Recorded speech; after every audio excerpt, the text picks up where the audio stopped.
Je vous souhaite le bonjour, la bienvenue sur notre site et le Verbe s'est fait chair. Bonne écoute.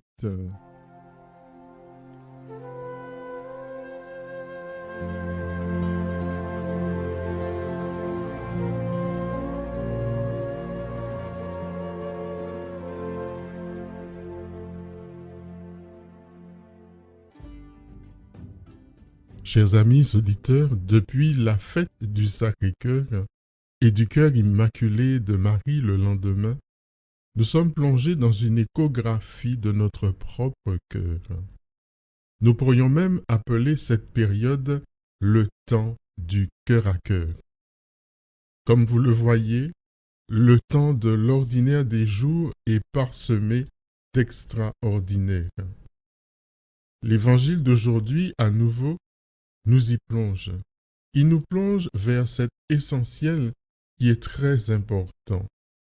Là où est ton trésor, là aussi sera ton cœur. Oui, où est ton trésor, mon frère, ma sœur? Où est le trésor de ton cœur? Notre cœur amasse-t-il les trésors de la terre ou du ciel? Évangile de Jésus-Christ selon saint Matthieu. En ce temps-là, Jésus disait à ses disciples : « Ne vous faites pas de trésors sur la terre, là où les mythes et les vers les dévorent, où les voleurs percent les murs pour voler. Mais faites-vous des trésors dans le ciel, là où il n'y a pas de mythes, ni de vers qui dévorent, pas de voleurs qui percent les murs pour voler. Car là où est ton trésor, là aussi sera ton cœur. La lampe du corps, c'est l'œil. Donc si ton œil est limpide, ton corps tout entier sera dans la lumière. Mais si ton œil est mauvais, ton corps tout entier sera dans les ténèbres. Si donc la lumière qui est en toi est ténèbres, comme elles seront grandes les ténèbres. »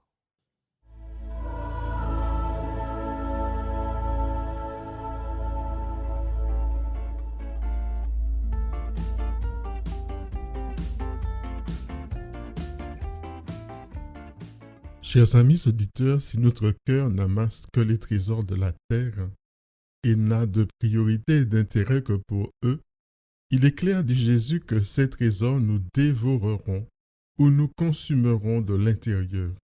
Dit autrement, ce sera la guerre à l'intérieur même de nous, guerre marquée par la peur de perdre ses avantages terrestres, peur de nous laisser dérober par quelques voleurs. Dans cette perspective, notre vie visera uniquement à défendre ce que nous croyons posséder dans l'illusion consumériste de ce siècle. Au contraire, si nous cherchons les trésors du ciel, ou si notre horizon est Dieu lui-même, notre cœur sera rempli, car notre seule richesse sera Dieu. Car la seule richesse qu'il faut à notre cœur, c'est l'amour de Dieu. En effet, la seule richesse du cœur est celle d'une présence vécue, reçue dans un débordement d'un amour qui est toujours plus grand. À vrai dire, notre cœur est la seule richesse de Dieu, car c'est à travers nous que son cœur continue de battre au cœur et pour notre humanité. Notre cœur est le lieu de son trésor. Nous pourrions résumer par cette formule Dieu dans le cœur et le cœur en Dieu. Là où est ton trésor, là aussi sera ton cœur. Si le cœur regarde le monde dans le but de posséder ses richesses, il s'obscurcit de toutes ses possessions qui l'obstruent et de toutes ses concupiscences qui le rongent. L'œil du cœur perd alors sa pureté, car il ne voit plus le donateur et celui qui se donne en toute sa création et plus encore dans l'incarnation de son Fils sur la terre. L'œil devient aveugle de Dieu. Il n'est plus au service du sanctuaire de Dieu qu'est l'être humain, mais l'œil devient une porte d'entrée pour faire du sanctuaire divin de l'humain un repère de brigands, une maison de voleurs. Ne perdons pas Dieu et nous nous perdons nous-mêmes.